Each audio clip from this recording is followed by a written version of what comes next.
مشاهدينا أهلا بكم في يوم جديد. معاكم نفحات هذا الشهر الكريم من برنامجكم سهرة جنوبية، تحديدا من قرية إدفا محافظة سوهاج، فتابعونا. في ليلة القدر قد طافت ملائكة تبارك الأرض من فوق السماوات.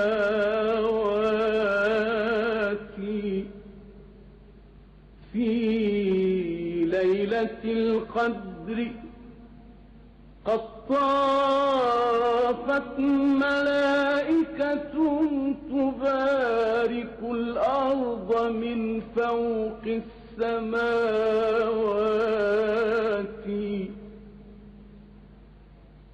والروح فيها بإذن الله متصل بين العباد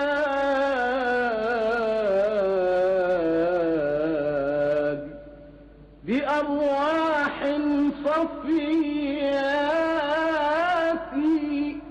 أهلا بكم مشاهدينا، كل سنة وأنتم طيبين بمناسبة الشهر الكريم. معاكم اليوم في سهرة جديدة من سهرات برنامج سهرة جنوبية. معنا ومشرفنا فضيلة الشيخ عارف علي رضوان، مدير عام بأوقاف سوهاج. يعني كل سنة وحضرتك طيب وكل أهالينا بقرية إدفا بألف خير.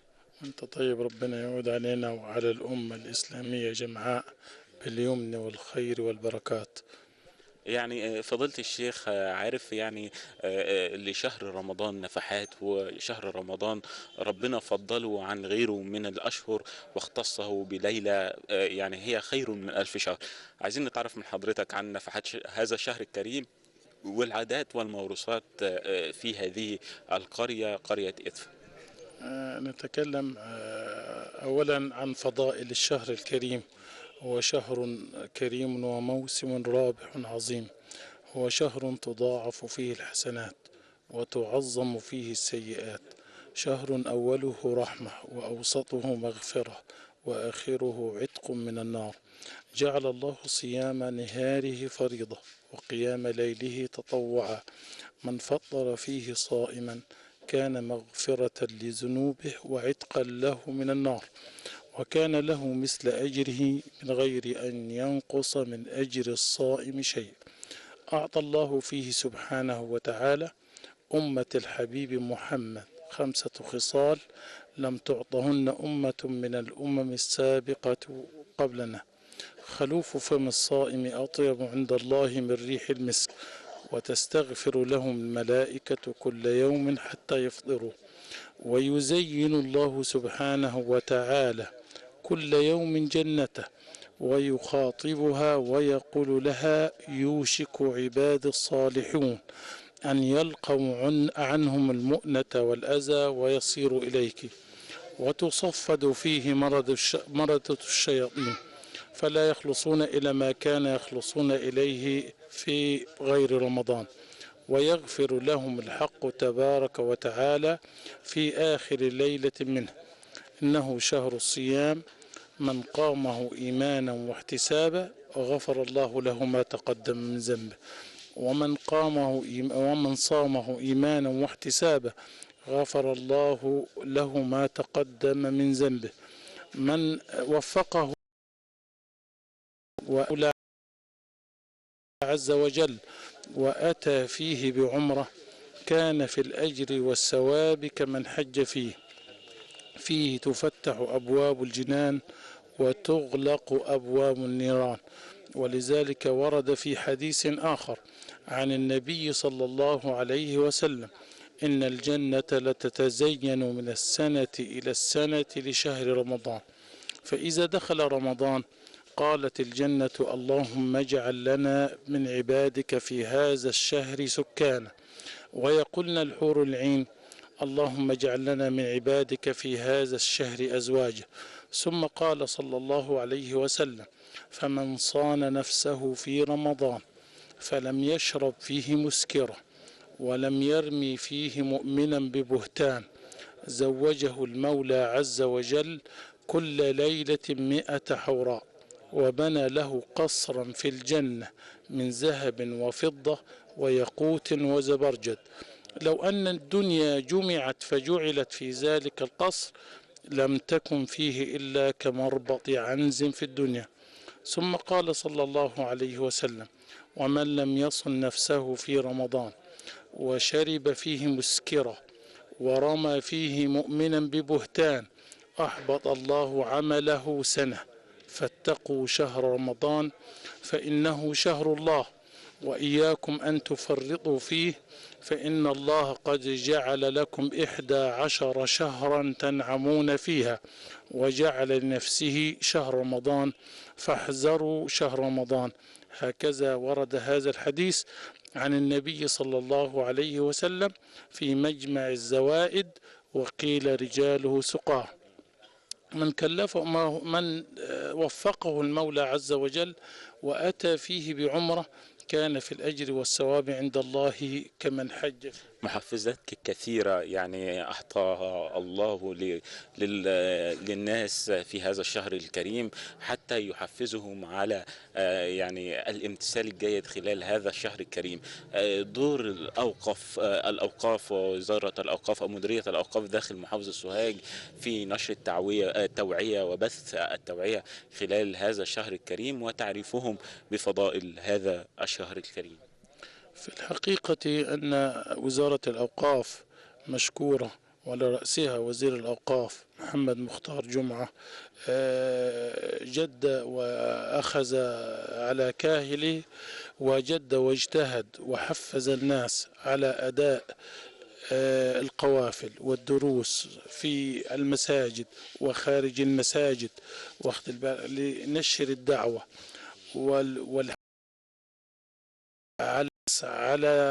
على عمل الخير والابتعاد عن الإرهاب بشتى أشكاله وألوانه، خلال تجديد الخطاب الديني ونشر الدين الإسلامي الوسط، وذلك من خلال تجديد الخطاب الديني وكثيرا من الأشياء التي أخذ وحسن عليها. وكذلك وكيل وزارة الأوقاف في سوهاج لم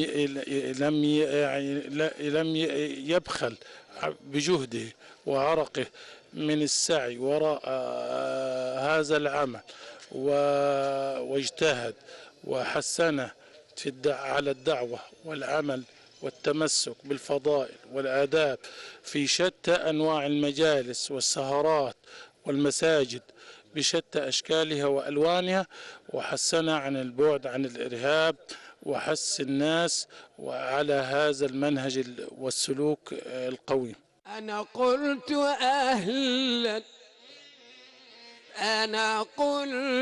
أهلا بشهر النور،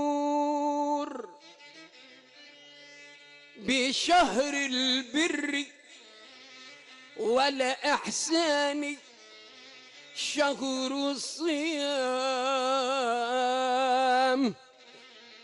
شهر القيام، شهر القرآن. إذا أطل هلاله، إذا ظهر هلاله، هلت بشائر رحمة الرحمن، هلت بشائر رحمة الرحمن، للطير شدو والملائك فرحة، للطير شدو والملائك فرحة، بقدوم وحلول شهر البر والقرآن، ونسيمه شهر الصوم فاق عبيره، عطر الورود بساحة البستان.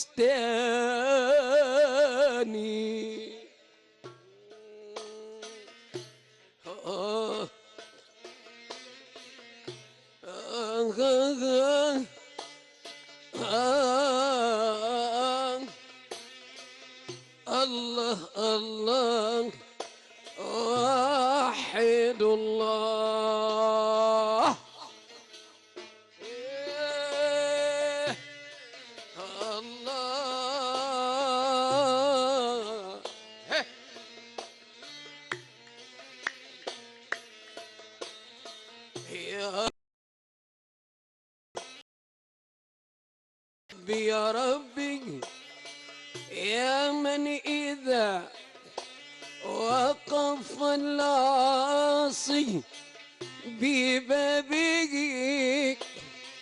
ببابك ببابك ترك القبيح ترك القبيح وجاد بالغفران.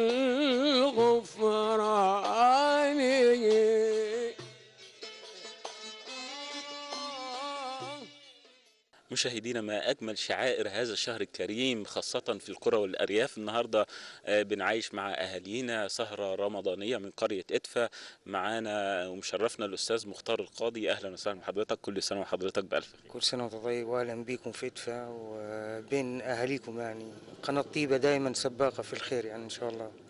يعني أنا عايز أتعرف من حضرتك عن طبيعة يعني السهرات الرمضانية.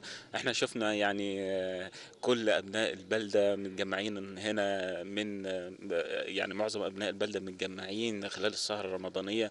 اتكلمنا عن السهرة الرمضانية والشعائر الدينية اللي بتتم من خلال هذه السهرات.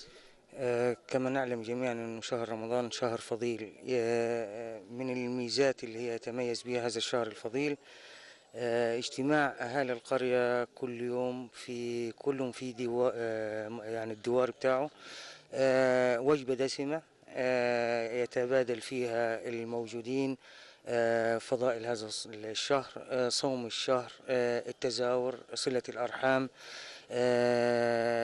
السهرات اللي انت شايفها دي هي، واحنا نموذج في دوار عائلة آل دراز بإدفا، ومن العائلات العريقة في إدفا، وبيننا وبينهم صلة نسب ومصاهرة. وكما يجمعنا هذا الحب الكبير يجمعنا الشيخ اللي هو يقرأ كل يوم، يجمعنا حديث يتناول الشيخ بعض آيات القرآن تفسيرها، اختلاط الأجيال بعضها ببعض، الكبير والصغير. دي فرصة كبيرة جدا إنه يحدث نوع من التلاحم في هذا الشهر الفضيل. في هذا الشهر الفضيل يعني كلمنا عن المصطلحات اللي بتتم من خلال يعني انتوا كعائلات، ومن خلال التقارب في السهرات الرمضانية والتقارب بصفة عامة خلال هذا الشهر الفضيل.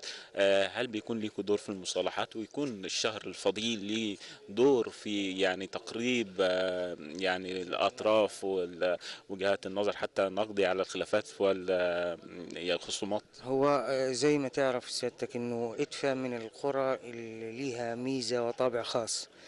يمكن البلد الوحيد أو القرية الوحيدة على مستوى الجمهورية اللي هي تجد فيها اللحمة ما بين المسلمين والمسيحيين. في شهر رمضان يحدث نوع من التزاور بين المسلمين وبين المسيحيين، كما يحدث معنا برضو في أعيادهم ومناسباتهم، بنزورهم ويزورونا. كذلك زي ما انت ذكرت سيادتك، شهر رمضان فرصة طيبة لإزالة بعض الرواسب الخلافية طوال العام. يا ربي يا ربي وفقني أنا أعيش موحدا. يا ربي يا ربي وفقني يا ربي أنا أعيش موحدا.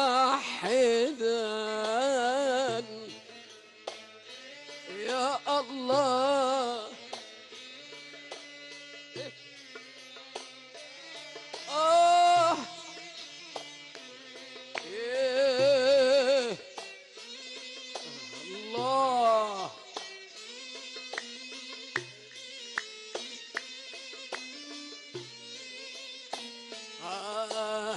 ومهللا أدعوك أدعوك أدعوك بالقرآن مهللا يا رب. أدعوك أدعوك أدعوك بالقرآن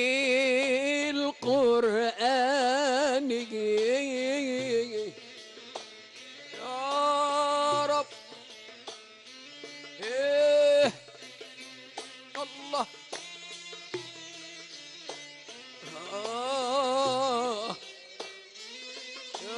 رب. إيه.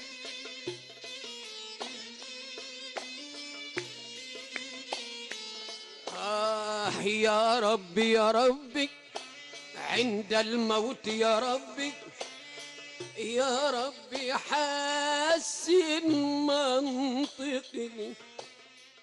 الجميل مشاهدينا في سهرتنا الليلة في السهرة الجنوبية من قرية إدفا، روح الألفة والترابط ما بين أهالي القرية، ليس ما بين المسلمين فقط ولكن ما بين المسلمين والأقباط داخل القرية. معنا ومشرفنا الأستاذ وجيه رشدي حنا من أبناء القرية واللي مشرفنا في الليلة النهاردة. أهلا وسهلا. اهلا بحضرتك. حضرتك انت يعني مواظب على مشاركة اهالي القرية هنا في الليالي الرمضانية، وبتيجي تحضر معاهم السهرات الرمضانية. ايوه فعلا احنا عندنا عاده دي يعني كده، احنا بنحب نروح نقعدوا مع اخواننا المسلمين في نجاملوهم في سهرات رمضانيه وفي افراحهم وفي احزانهم، حتى في نفس الاعياد. احنا نظام بلدنا بالذات يمكن بتتميز بالحته دي، ان حتى في يوم العيد احنا بنفتح، لما بيفتحوا المناظر احنا بنطلعوا مجموعات نروحوا المناظر ونعيدوا عليهم ونقول كل سنه وانتم طيبين، ونقعدوا مع بعض قاعده حلوه ونقضوا اليوم كله مع بعض. ونفس النظام برضه في اعيادنا احنا بيحصل نفس الوضع برضه، بيعدوا علينا ويعيدوا علينا، فدي عامله نوع يعني ألفة ومحبه، ودي توارثناها من الكبار، يعني ما حدش عملها حاليا، من مئات السنين متوارثه في محبه. ما تقدرش تفرق هنا بين مسلم ومسيحي، ما تقدرش تفرق، يعني بيبقوا اتنين ماشيين مع بعض في الغيط متجاورين مع بعض، في البيت الحيط فاصل بين اتنين مع بعض، في الفرح في الكره. يعني دي ميزه يعني ربنا يدومها علينا وربنا يحمي مصر. وادفع يعني كله بيشهد لها بهذا الكلام. مصر دي ربنا يعني اداها ميزه يمكن من دول البلاد كلها، انها دي الترابط ويعني الحصلان حاليا واللي بيحصل من خلال الفترة الأخيرة ده دليل قاطع على مدى قوة العلاقة والترابط بين المسلمين والمسيحيين. ولو كان هناك شيء من الخلل، ولو يعني الرباط ضعيف شوية كان قطع من زمان، ما كانش استمر بس في الظروف الراهنة اللي احنا فيها. وديك حضرتك بتشوف اللي حصلان ايه، يعني ده دليل قاطع على ان الوضع اللي احنا فيه قوي. لما يبقى الرباط قوي بيستحمل اي حمل عليه، لكن لو الرباط ضعيف اول ما بيتحمل عليه بيروح مقطوع ونتقطع، انتهت الامور خالص. فاحنا استاذ وجيه انا عايز اتعرف منك ايه في اللي انتوا بتعيشوه في هذه القرية خلال شهر رمضان، ويمكن الناس هنا بتستنى رمضان من السنة للسنة، وانتوا بتشاركوا كل أجواء شهر رمضان وشعائر هذا الشهر الكريم. احنا في شهر رمضان يعني ايه، بتبقى في سهرات، فالسهرات دي ما بتتجمعش غير في شهر رمضان، بعيد عن شهر رمضان يعني مفتقدينها طول السنة بالظبط. فهو بيشجع، فانت بيبقى عارف النهارده بتروح تقعد شويه في العيله الفلانيه، تقعد شويه في العيله الفلانيه، في عمليه ايه، في ناس موجوده متواجده. انا بعيد عن شهر رمضان بتكثر المصالحات خلال الشهر الكريم ولا لو في اي مشاكل بتبقى يعني الحل بتاعها بيبقى سهل في شهر رمضان عن اي ميعاد تاني. ف يعني متعودين على ان في اي موضوع بنبقى مشتركين، بس شهر رمضان بيتميز، شهر مبارك شهر كريم، الناس بتتجمع مع بعض، حتى اللي مسافر بيجي في شهر رمضان غير اي شهر من شهور السنه. يا ربي يا ربي في حشري يا ربي تكن لي ناصرا. يا ربي يا ربي عند الحشر يا ربي تكن لي ناصرا. عند الصراط ومنصب الميزان. عند الصراط هو منصب الميزان. يا ربي أوردنا لحوض المصطفى.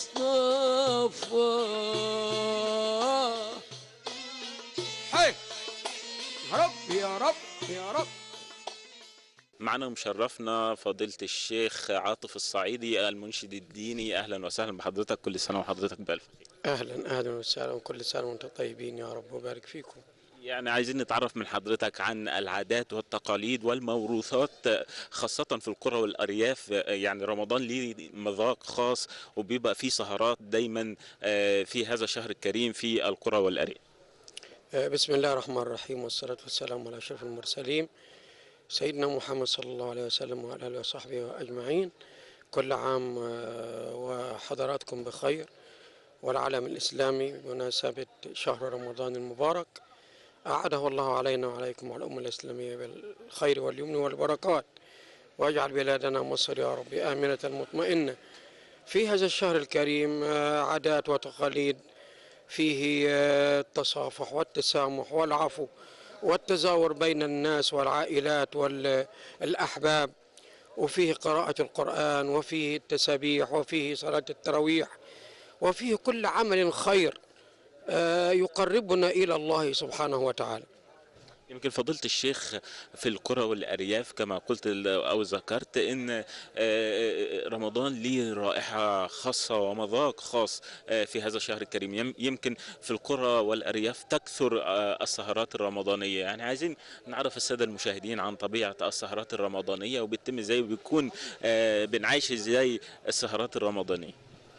والله السهرات الرمضانية كل عائلة في القرى بتبقى مثلا في ناس مسهرة مقرئ في المنظرة بتاعتهم العائلة، وبتلم الأحباب والناس بتتزاور مع بعضيها. في مثلا مناسبة طيبة الناس بتلم بعضهم وتروح دول يروح لدول، ويكسر فيه الود والحب. هي عادة القرى كده يعني. ما زالت القرى مستمرة في هذه العادة والذكر والابتهالات خلال الليالي رمضان؟ في قرى فيها، وفي قرى زي ما تقول كده ايه، يعني الحاجات دي بدأت تقل شوية في قرى، ولكن في عائلات وقرى متمسكة بهذه العادة لأنها عادة حسنة، وعادة تجلب الخير وتجلب الود بين الناس والآخرين. يا ربي أوردنا على حوض المصطفى، صلوا عليه يا رب حوض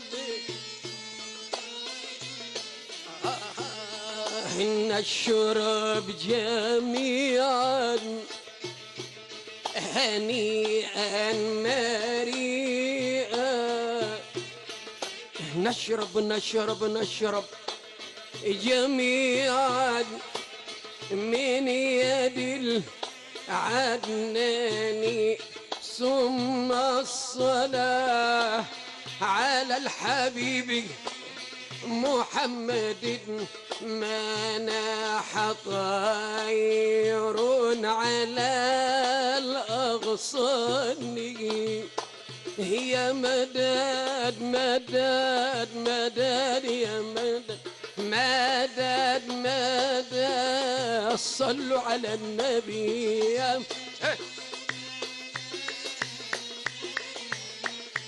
مدد. هي سيدنا الرسول مدد يا مدد، يا نور على نور يا نبينا مدد. ما لا لا لا لا لا لا لا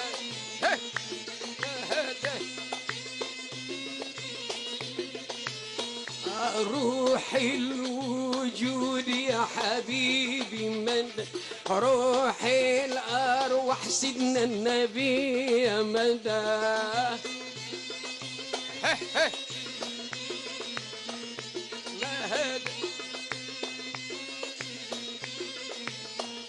روح الأرواح يا نبينا يا من أصل الوجود يا نبينا يا من عافية الأبدان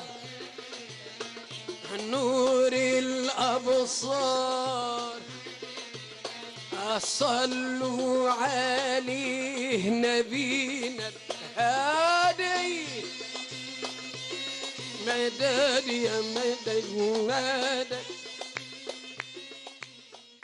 شهر رمضان شهر أوله رحمة وأوسطه مغفرة وآخره عتق من النار. اللهم اعتق رقابنا من النار. مستمرين معاكم مشاهدينا في سهرتنا من قرية إدفا محافظة سوهاج. معنا مشرفنا فضيلة الشيخ أحمد فهمي مدير عام بالأزهر الشريف بقرية إدفا. أهلا وسهلا بحضرتك، كل عام وأنتم بخير. اهلا بحضرتك، كل سنه وانت طيب. فضيلة الشيخ، يعني عايزين نتعرف من حضرتك عن مذاق رمضان داخل قرية إدفا. يمكن الذكر والليالي الرمضانية والسهرات الرمضانية. انتوا عاملين النهاردة سهرة رمضانية. طبيعة رمضان داخل قرية إدفا. الحمد لله رب العالمين. شهر رمضان انزل فيه القران هدى للناس وبينات من الهدى والفرقان. طبعا شهر رمضان ده شهر المحبه، شهر الكرم. طبعا بتتزاور الناس بعضها مع بعض، سواء كان مسلمين او مسيحيين، في الدوار او المندرة العائله.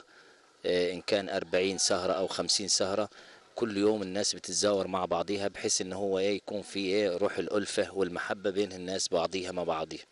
في اليوم الواحد 40 سهرة أو 50 سهرة؟ في اليوم الواحد في 40 سهرة. كل عائلة بتعمل سهرة؟ سهرة وفي نفس الوقت كل مجموعة، يعني كل مقسمة، يعني العائلة مقسمة 4 أرباع، كل ربع ليه 7 ليالي. طبعا كل مجموعة بتاخدها، إذا كان ممكن فيه واحد النهاردة عنده ليلة، ممكن السنة الجاية ما تطبقش عليه الليلة على أساس الأعداد الكثيرة. فطبعا بيدعو الناس بعضها مع بعضهم، بحيث ان هو يكون في جو من الألفة والمحبة بين الناس مع بعض. ده عرف متعارف عندكم داخل القرى والأرياف من زمان، ان انتوا بتقسموا السهرات عليكم وداخل العيلة؟ من زمان الموضوع ده هو وما زال للآن برضه. وفي نفس الوقت يعني المقرئ القرآن ساعة ما بيجي يقرأ بعد صلاة العشاء الناس تستمع، بحيث ان هو يدينا الموعظة الحسنة اللي هي يعني تجيب روح الألفة في شهر رمضان. والقرآن الكريم ده ليه رونق وليه جمال. فطبعا جمال القرآن في جمال السهرة بتاعته. إذا قرأ القرآن فاستمعوا له وأنصتوا لعلكم ترحمون. فبيجي يعني مجموعة الذكر، حلقات الذكر طبعا تحفها الملائكة، وتنزل عليها الملائكة والرحمة والسكينة والألفة مع الناس. ما اجتمع قوم يذكرون كتاب الله ويتدرسونه إلا حفتهم الملائكة وغشيتهم الله وذكرهم الله في من عنده. فطبعا وفي نفس الوقت مش المسلمين بس يتزاوروا بعضهم بعض، من اخواننا المسيحيين برضو نفس النظام.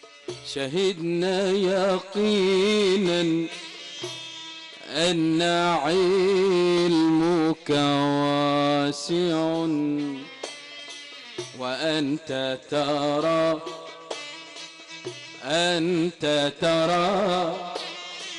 ما في القلوب، أنت ترى ما في القلوب وترحم. إلهي تحملنا ذنوبا عظيمة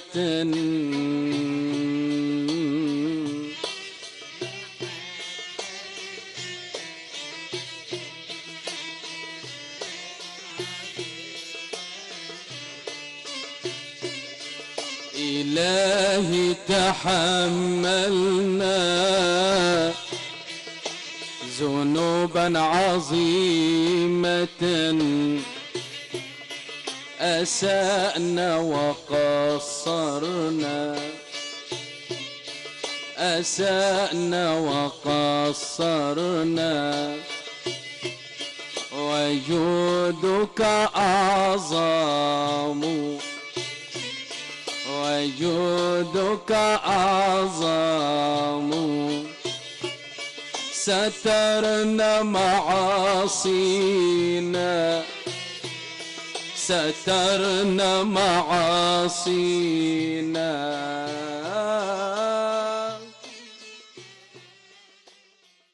ومشرفنا الحاج مفيد أبو الحمد. كل سنة وحضرتك طيب. حضرتك مدير مدرسة هنا بالقرية، يعني كل سنة وحضرتك طيب وكل أبناء القرية هنا بألف خير. كل سنة وانت طيب وتعيش كل سنة إن شاء الله، ويعود علينا وعليك الأيام بخير في شهر رمضان الكريم. أنا عايز أتعرف من حضرتك بث روح الألفة خاصة في هذا الشهر الكريم، وحضرتك مدير مدرسة يعني. كلمنا إزاي أنت دوركم في تعليم النشء الصغير والشباب على خاصة والأخلاق الحميدة خاصة في هذا الشهر الكريم. بنعلم الأطفال إن شاء الله مبادئ قراءة القرآن الكريم، والآداب والأخلاق والقيم الدينية، ونعلمهم غرس الحب والأخوة والألفة والمودة بينهم وبين بعضهم، واحترام آبائهم، واحترام معلميهم، واحترام الأساتذة بتاعتهم، واحترام جميع الناس اللي هم عايشين معاهم. وهنا نود نطلع نشء يكون قادر وواعي ويفيد نفسه ويفيد المجتمع اللي هو عايش فيه. هل لشعائر هذا الشهر الكريم اختلاف في المدارس هنا في قرية إدفا، وبيكون في شيء مختلف داخل المدارس خلال هذا الشهر الكريم؟ فيه. لما نستقبل الشهر الكريم بقراءة القرآن، تعلموا الشباب الصلاة في الجامع، بيكون في مداومة في الصلاة، بيداوموا في الصلاة ويحافظوا عليها ويحافظوا على تعلمهم آداب الصيام والسلوك والإنتاج السلوك. بنعلمهم الآداب والسلوك والقيم والمبادئ الحميدة والأخلاق في هذا الشهر الكريم، ونعودوهم على أنهم بيصيموا في الشهر ويتدربوا على الصيام، واللي قادر على الصيام يصوم، واللي مش قادر يدرب نفسه.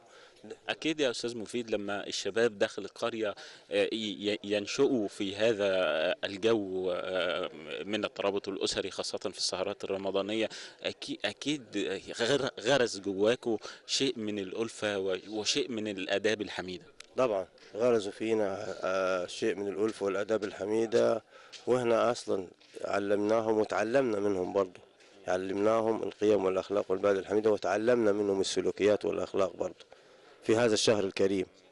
نتمنى يعني أن نرى هذه الأجواء مستمرة، وتكون هي العامة في القرى والأرياف، وتستمر معاكم حتى يكون كل أبنائنا يعني يشبوا على هذه الأخلاق الحميدة. نعم، نتمنى من الله سبحانه وتعالى أن يوفقنا جميعا إلى ما يحبه ويرضاه، وأن يوفقنا جميعا إلى غرس القيم والمبادئ والأخلاق والأخوة والمودة والمحبة بين أبنائنا، وتنشئتهم على القيم والأخلاق السليمة، على أساس إن عشان يطلعوا صالحين في المجتمع ويفيدوا أنفسهم ويفيدوا المجتمع، ويستفيد منهم كل الناس اللي موجودة حواليهم. تحملنا ذنوبا عظيمة أسأنا وقصرنا،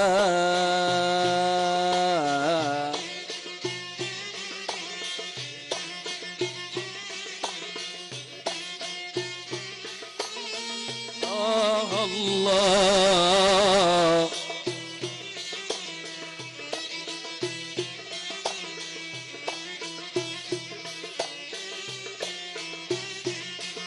أسأنا نعم قصرنا، نعم وجودك أعظم، ربي يا ربي يا رب خذ باليد يا رب، ربي يا ربي يا الله.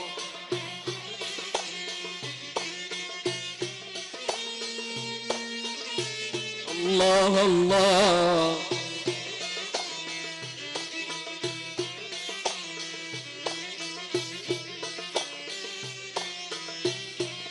سترنا معاصينا عن الخلق غفلة، سترنا معاصينا عن الخلق غفلة.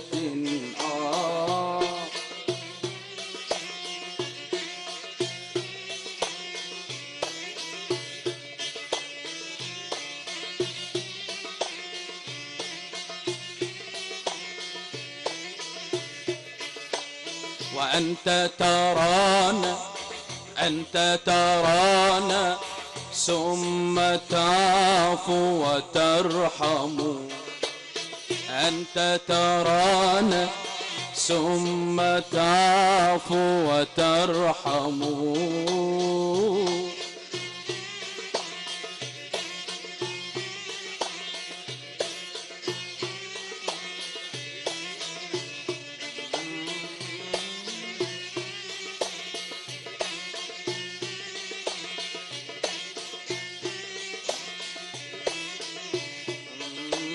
وحقك ما، وحقك ما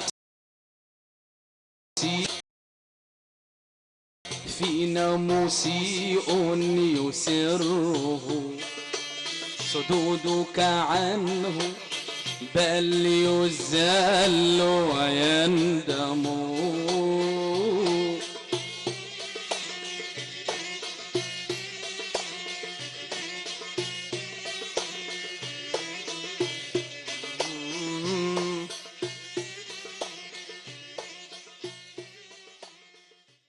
قدمنا لكم مشاهدينا هذه الحلقة من برنامجكم سهرة جنوبية، على وعد بحلقة جديدة ونعيش معكم فيها نفحات هذا الشهر الكريم.